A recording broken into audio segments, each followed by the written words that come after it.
Assalamualaikum warahmatullahi wabarakatuh. Selamat pagi anak-anakku sekalian. Berjumpa kembali di materi PS dengan Bapak. Pada kesempatan ini kita akan membahas tentang kondisi alam negara-negara di dunia. Sebelumnya kita sudah membahas letak dan luas benua. Hari ini kita akan membahas khusus tentang kondisi alam negara Jepang. Ya. Perhatikan ke depan. Nah, ini akan kita bahas hari ini adalah kondisi alam negara Jepang. Nah, ada yang tahu ikon dari negara Jepang? Mungkin ada yang pernah ke sana? Ya, betul sekali. Salah satu ikon negara Jepang yang terkenal adalah ini, apa namanya ini? Gunung Fujiyama. Ya. Nah, selanjutnya kita akan melihat kondisi alam berdasarkan letak. Ada dua. Pertama, letak astronomis.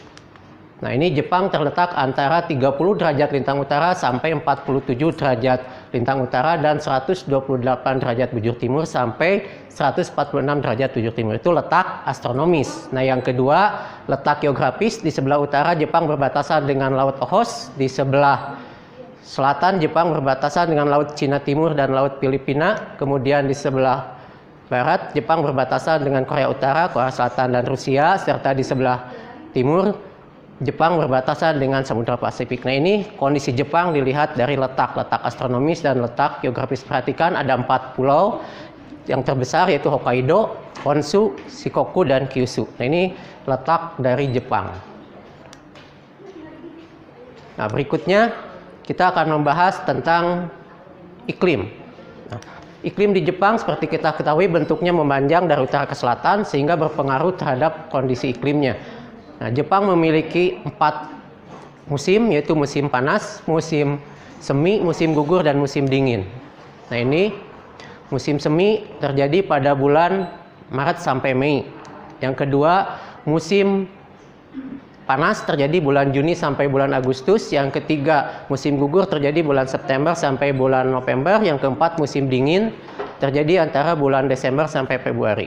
Nah, tugas kalian sekarang adalah silakan tuliskan ciri-ciri tiap musim yang ada di Jepang. Dari 4 ciri itu silakan nanti cari dari berbagai media, gitu ya. Berikutnya kita akan lihat dari bentuk muka bumi.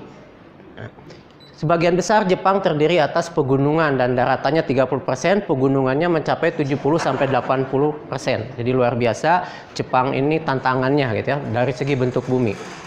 Berikutnya geologi. Nah, dari segi geologi Jepang tidak jauh berbeda dengan Indonesia. Yang pertama, Jepang terletak di bagian yang disebut dengan cincin api atau ring of fire, sehingga Jepang memiliki banyak sekali gunung api seperti Indonesia.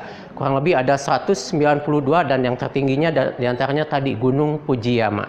Yang kedua, secara geologi Jepang juga terkenal dengan negara gempa bumi. Kenapa? Karena terletak di antara pertemuan lempengan. Dan yang ketiga, dari segi geologi Jepang hanya memiliki sedikit sumber daya alam. Nah, itu dari segi geologi.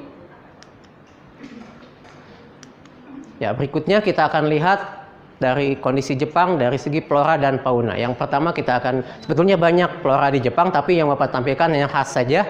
Yang terkenal satu sakura. Nah, ini bunganya. Yang kedua Petacites japonicus, ini bunga juga. Nah, yang ketiga pohon Cinnamomum campora. Nah, ini pohon kalau di kita mungkin mirip dengan pohon beringin lah, gitu ya. Kemudian yang keempat, bunga yang paling terkenal juga Chrysanthemum. Nah, ini flora khas yang ada di Jepang sebetulnya banyak, tapi yang Bapak bahas hanya 4 saja dulu. Yang kedua, faunanya. Nah, fauna di Jepang, nah ini banyak, tapi yang terkenal diantaranya yang pertama adalah kelinci amami. Nah, seperti ini.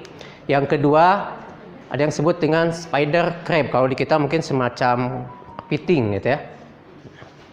Nah, yang ketiga, ini salamander raksasa. Ya, kalau di kita mungkin komodonya, itu semacam sejenis komodo. Nah, yang keempat, ada yang disebut dengan hiu goblin. Nah, ini hiu yang kalau ya, mengerikan kalau lihat bentuknya, gitu ya. Dan yang terakhir misalnya ada yang disebut dengan tanuki. Kalau di kita mungkin sejenis musang. Nah, ini ciri khas dari fauna Jepang yang ada di Jepang. Ya, berikutnya yang terakhir dari segi kondisi penduduk.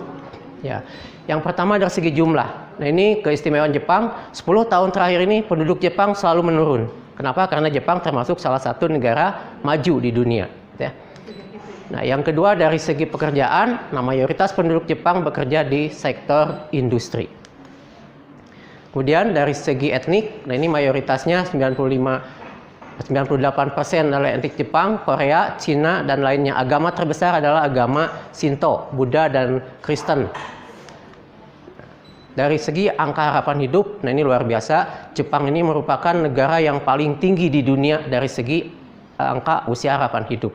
Nah, itu anak-anakku sekalian tentang kondisi alam negara Jepang untuk hari ini. Sekian dari Bapak. Terima kasih. Assalamualaikum warahmatullahi wabarakatuh. Sayonara.